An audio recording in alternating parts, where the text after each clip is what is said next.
My background is pretty much I grew up in a religious family, very conservative, and we went to church every Sunday night, every Wednesday night, and it was a congregation that my grandparents helped plant, and then my parents followed suit. When I was younger, my 7 to 8 years old, my parents moved further out of the Chicago area, out in the suburbs, and they did a church plant. And so I was there until I was about 15. I was saved and baptized when I was 13. The 15 to 17 years old, it was a tough time. My family had stopped going to church at all.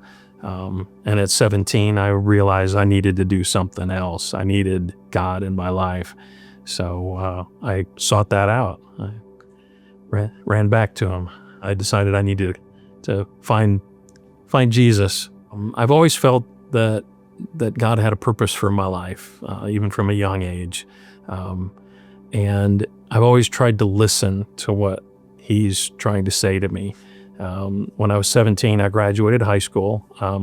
I was not a college candidate, so I didn't end up going to college. I was offered 2 jobs when I graduated high school, and I took them both that summer. And that summer was just a summer of working constantly. At the end of the summer, I came to the conclusion that there was something big missing from my life, and I no longer could hide behind the fact that my parents weren't doing something. I was a free agent. I was moving. I had my own transportation. And so I made a decision one day and said, I need to know what God's got for my life. I can't just stop this journey here. And so I sought out some friends that I knew were still going to church and went over to see them on a Saturday night and said, y'all still going to church? It's one of those awkward conversations where you drop in on someone, you say, hey, how you doing? Are you still going to church? And they said, yeah. And I said, well, what time are you leaving tomorrow? Because I want to be with you. I was not giving myself an out at all. And I said, I want to be there. I want to do, I want to go back. I want to seek Jesus. And through a period of repentance and understanding what God would want from my life, I decided that that's what I wanted to do for the rest of my life, regardless. So I was very blessed to be able to find a woman who felt the same way. She told me before we got married, she said, I love you, but I love God more. And that's the way it's going to be in our marriage is I love God. And if you do too, then we're going to be fine. Started a family. God has really been gracious to us to bring us along, teach us things. We went through a period in our 20s where we had to unlearn a lot of things. Grew up in a non-instrumental congregation, and to be able to add instruments into the worship music, it was tough for me a little bit, the first month or so of trying to do that. But understanding that God is honored by all of our gifts. And so we grew. We were part of a home church about 25 years, and after we left that, we kind of poked around for a while. I was 9 years at a church plant here in town that came from Kentucky, and after about 9 years, just felt that time was right. The congregation had grown to the point where they didn't need an old guy like me anymore. And so I was looking around. One of the other members there had suggested that we check out, at the time it was Soma Northwest, because her friend Jeff Brown was the new pastor there. Cheryl and I actually went to several community group meetings prior to being here on a Sunday morning, because I had Sunday morning responsibilities at the other congregation. And then finally, when I left there, we were here full time. It's been really great to be able to be here, get to know people. The transition to North City was, pretty seamless. The missional community group that we are part of has just been a breath of fresh air, getting to know people like you. Spend time with people that want to know more about Jesus and how to live their life, and encouraging one another to do so, being there in the tough times, being there in the fun times. So it's been really good. Earlier this year, got connected with the worship team. I love to sing, so that was kind of a blessing for me to be able to be a part of that. Took over the Mercy Ministry and have been helping people through that within our congregation, and hoping to be able to expand that farther into the community. So that's been our journey. It's been a good one. Love is a big component. My mother grew up Catholic, and when she married my dad, who was not Catholic, a lot of her family stopped seeing her, and it was a tough time for her. Her father never wanted to see her ever again. So our home growing up was one where anybody was welcome, and it would not be unusual to wake up in the morning and find a stranger, well, not a stranger, someone we knew, but someone who didn't live there, sleeping on the couch or getting ready for school, getting ready for work. Our home was always open. That kind of set the tone. My wife grew up in a Navy family, and they were typically on a Navy housing, and they did the same thing. Homes were open, people were cared for. When you put the two of us together, we just have always had an open home. We have experienced love from people who have shown us, from youth pastor from when I was a teenager. He opened up his home. When I got married, he was one of the people that kind of took us as a young couple, him and his wife, took us under their wing to help us to understand what it means to be a godly couple.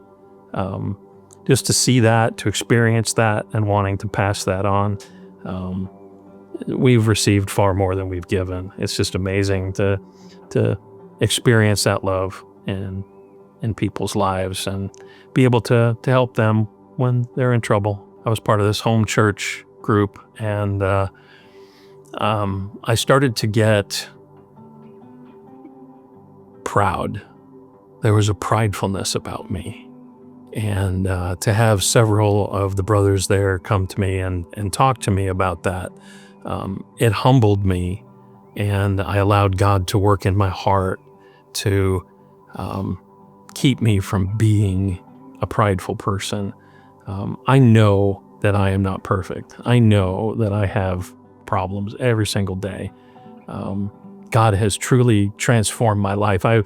When we had young children, I was a very angry person. Things that children do, which children do, that's what children do. They don't go to sleep when you want them to go to sleep. They don't want to leave you alone when you want to be alone. God really changed my heart in all of that, to see that I don't need to be that way. I don't want to be that way. And He, over a period of years, has taken a lot of that away.